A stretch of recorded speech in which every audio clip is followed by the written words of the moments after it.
Alright, let's talk about something that's been brewing in the background for months now. The never-ending, always polarizing, deeply annoying game keycard saga on the Nintendo Switch 2.0. Now, just yesterday, something happened that has anti-keycard folks foaming at the mouth with hope. A glimmer of light. A sign, at least to them, that the dark era of game keycards might be over. But let me stop you right there, because while Sonic might be crossing worlds, he sure ain't crossing that line into some brave new physical media future. Let's break it down. So, quick refresher. Game keycards are basically glorified DRM chips. They look like regular cartridges, but all they do is act as a license key to download your game. That's it. You stick it in your Switch 2, it pings a server and downloads the game. Most of the time entirely. And here's the kicker. You still need that keycard in the system to play the game, because it acts like a digital leash. Now, some people ask, what's the point? Why not just buy digital? Well, here's the only real advantage. Transferability. You can sell or lend the card. Boom. Suddenly your digital license has resale value, which is something most digital games don't, and I get that. That's actually useful. But still, to many, it feels like a scammy half measure. A fake physical game. Now let's talk about the game in question. Sonic Crossworlds. This is Sega's big new kart racer. Sonic meets All-Stars Racing, meets what looks like a decent modern karting game. Maybe there's some Shenmue love sprinkled in there, please Sega? Maybe not. But the big news? It's getting a full physical release on Switch 2. Yes, a real actual 64GB cartridge. No keycard, no code-in-box nonsense. And that got a lot of people hyped, because up until now, all of Sega's Switch 2 games have been game keycards: Yakuza 0 Director's Cut, Sonic X Shadow Generations, Puyo Puyo Tetris 2S, Ryuga Gotoku Side Release, aka whatever Atlus made this time, all keycards. So Sonic Crossworlds being the first exception? That feels like a big win, right? Wrong, there's more to this story. First of all, the Switch 2 version is delayed. Yep, while other versions of Sonic Crossworlds launched digitally during the 2025 holiday season, Switch 2 players have to wait until early 2026 to get the physical cartridge. And if you want to go digital on Switch 2 this holiday, too bad. You wait.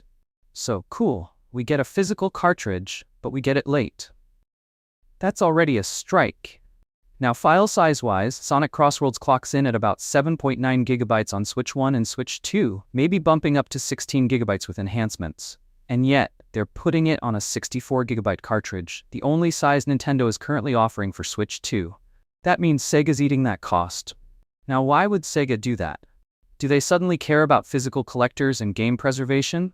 No, it's about price. Look, all of Sega's previous game keycard titles were $50 games. Sonic Crossworlds, $70. A full-price, premium release.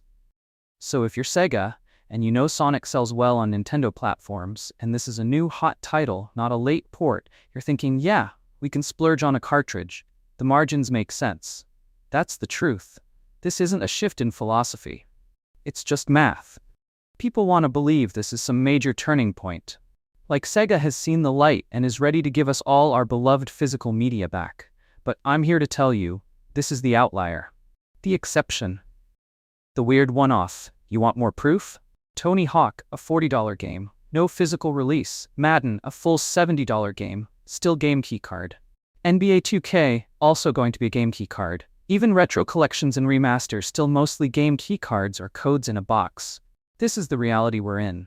Sonic Crossworlds is the anomaly, not the new normal. In fact, I'd argue this release might actually hurt the case for physical games. Why? Because now, if Sonic Crossworlds doesn't sell well on Switch 2, which again is launching late, Sega can just say, see, we gave you a full cartridge and you didn't show up. Guess game keycards were fine after all. They'll use that data to justify not doing it again. So yeah, it's cool. I'll buy it. I want that Sonic kart racer in my collection. But let's not be delusional. This is not a sign that publishers are moving away from keycards. If anything, this is just Sega experimenting with price point economics, so don't get your hopes up. Don't start dancing in the streets like it's 1985 and Mick Jagger is grinding on David Bowie. Game keycards aren't going anywhere. They're cheap, convenient for publishers, and sadly, effective. Sonic Crossworlds? Just a rare win in a sea of compromises. But hey, I could be wrong. Maybe it sells 3 million copies and changes the course of gaming history. Maybe pigs will fly and Nintendo will give us actual account systems.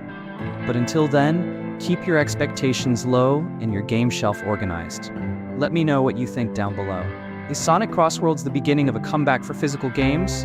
Or are you with me and see it for what it really is? A corporate exception driven by pricing, not principle. Make sure to hit that subscribe, smash the like button, drop a comment, and of course, ring that bell so you don't miss the next rant. Until next time, don't let the keycard scam fool you.